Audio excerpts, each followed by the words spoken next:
As forças do mal negativo. Antes de continuarmos, devemos explicar o conceito de mal. Voltando atrás, vocês perceberam que o primeiro movimento deu origem a um movimento secundário, de acordo com as leis da reação, e que o segundo movimento, em oposição ao primeiro, produziu estabilidade, é sempre função da oposição produzir estabilidade. Mal, nesse sentido, é apenas a oposição ao ângulo da primeira corrente. Vocês ouvirão mais tarde mais coisas sobre o conceito verdadeiro do mal. O mal confere limitação à finitude e, portanto, concentra, e o mal deve ser entendido adequadamente, pois então suas forças poderão ser usadas em suas funções próprias como um bloco de empurrão, é quando a posição fica invertida e se faz uma tentativa de trabalhar dinamicamente as forças do anel caos que o mal desponta no sentido popular do termo. O mal deve ser imaginado esotericamente como uma limitação que permite que a pressão se faça sentir, como é a rejeição que permite que se consiga a concentração. Darei um exemplo. A sensualidade, vocês dizem, é um mal e deve ser evitada. Portanto, as forças vitais estão concentradas nos planos superiores porque uma determinada expressão é negada. Se não houvesse nenhuma negação, mas apenas o fluxo livre da harmonia perfeita, não haveria concentração e, por conseguinte, nenhuma obra. Vocês não conseguirão trabalhar com o vapor que sai de uma vasilha aberta. Essa função do mal precisa ser entendida muito cuidadosamente. Vocês deverão sempre se afastar do mal. Todo avanço para um plano superior é uma reação ao mal. Se não houver o mal, não haveria nenhum ponto de desenvolvimento e, em consequência, não haveria crescimento, nem evolução. Recapitulando o ensinamento, temos o rodopio original do anel cosmos, a reação da origem ao anel caos, a atração do anel caos induz um rodopio secundário no anel cosmos que forma o anel não passa. Bem, esse movimento no anel cosmos, rodopiando num plano e em rotação enquanto rodopia, como se estivesse sobre um eixo, estabelece as fronteiras para além das quais as criaturas dessa esfera não podem passar nem mesmo em pensamento. Mas essa esfera está rodeada por duas linhas de força, o anel cosmos e o anel caos, que estão em rotação em ângulos retos um em relação ao outro. A rotação do anel cosmos é a fonte de onde a evolução extrai seu momentum, e a rotação do anel caos é a fonte de onde a involução extrai seu poder. A evolução é um movimento que vai da circunferência para o centro. A involução, ou dissolução, é uma sucção para o espaço exterior. O anel caos não pertence à esfera que ele circunda, mas ao espaço exterior. Há um ponto muito importante em relação a isso. O anel cosmos tem seus desejos voltados para a esfera que lhe circunda. O anel caos tem seus desejos voltados para o espaço que o circunda. O anel cosmos procura expandir o centro. O anel caos procura expandir a circunferência. O anel cosmos tende a se solidificar por contração. O anel caos tende a retornar ao imanifesto de onde surgiu e, por conseguinte, se sua influência não for reprimida, a reduzir ao nada a esfera que ele circunda. O anel cosmos, se sua influência não fosse reprimida, apresentar-se-ia estático no presente imediato. Essas duas influências são a fonte de toda a força que existe no cosmos. O anel cosmos, porque é concreto, constrói. O anel caos, porque é difuso, nunca cresce. Bem, esses dois anéis podem ser chamados de bem e mal, vida e morte, luz e trevas, espírito e matéria, ser e não ser, bem e mal, porque cada uma dessas potências tem sua raiz no seu anel respectivo.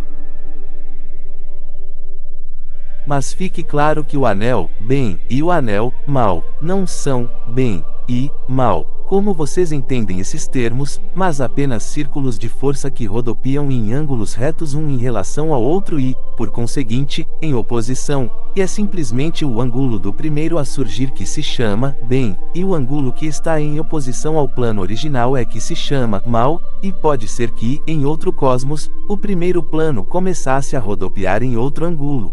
O ângulo daquilo que vocês chamam, mal. Ele seria bem para seu cosmos, porque bem e mal não dependem de qualquer ângulo ou plano, mas simplesmente são relativos a um e a outro. A primeira força a surgir é chamada bem, porque dela surge a linha de força chamada evolução. Todas as forças secundárias posteriores são medidas segundo esse modelo. À medida que se movem no mesmo ângulo, são ditas bem. À medida que se aproximam do ângulo reto, estão em oposição e são chamadas mal. O mal é simplesmente aquilo que se move em direção oposta à evolução. O mal é aquilo que se aproxima do plano de movimento do anel caos e, portanto, tende a reverter ao imanifesto. Todo mal que se estabelece com o universo é atraído para o anel caos e é autodestruído, porque a ideia mesma de mal implica uma força que tende para a não existência. Assim, vocês podem imaginar o mal sob dois aspectos. A. Aquilo que capacita a apreender as forças do bem por oposição e, assim, assegurar a estabilidade, uma cabeça de ponte. O mal capacita a uma exploração no espaço. B. O mal, se for permitido a funcionar sem oposição, é o varredor dos deuses. Portanto, disse um grande mestre, não resistam ao mal. Quando vocês resistem ao mal, vocês prendem o bem, vocês prendem a força do bem que mantém o mal inerte. Isso não serve para nada, a menos que tenham uma superabundância de bem que se avolume sobre a plataforma assim formada e salte para alturas maiores. Portanto, não é suficiente reunir o ódio ao amor, o mal com o bem. Esse é o procedimento do ignorante, e essa é a razão pela qual a religião esotérica tem causado tão pequena impressão no mundo. Vocês devem juntar o ódio com tanto ódio, de maneira que isto leve a um aprisionamento da força. Devem odiar o ódio e, tornado o mal inerte por oposição, o amor pode ocupar seu lugar na plataforma e usá-la como um bloco de empurrão. Portanto, vocês só devem fazer oposição ao mal quando quiserem fazer uma obra construtiva, quando quiserem fazer algo novo. Nunca se oponham ao mal que querem destruir. Estabeleçam um vácuo ao redor dele. Evitem não o tocar. Então, sem oposição, ele estará livre para seguir as leis da sua própria natureza, que é juntar-se ao movimento do anel caos. Ele, por conseguinte, passa à periferia do universo até que encontre o rodopio do anel não passa, que ele não atravessa, mas pode ir para um lugar de tal simplicidade primitiva, que ele se resolve em seus próprios elementos, e esses elementos são lançados na atração do movimento mais próximo, que é a natureza do anel cosmos, que é a natureza do bem. Portanto, o mal, quando não se lhe faz oposição, resolve-se num material cru e indiferenciado de existência, a primeira forma de manifestação. Ele deixa de ser organizado. Ele deixa de ter qualidade. Ele começa tudo de novo, transmutado em bem pela neutralidade.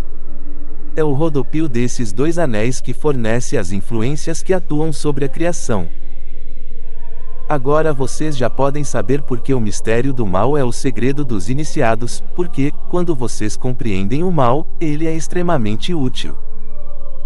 Mas o homem indisciplinado, se ele conhecer a utilidade e a bondade do mal, pode usá-lo dinamicamente no lado positivo de sua manifestação, e não estaticamente, como faz quando avalia suas qualidades negativas, como faz o iniciado.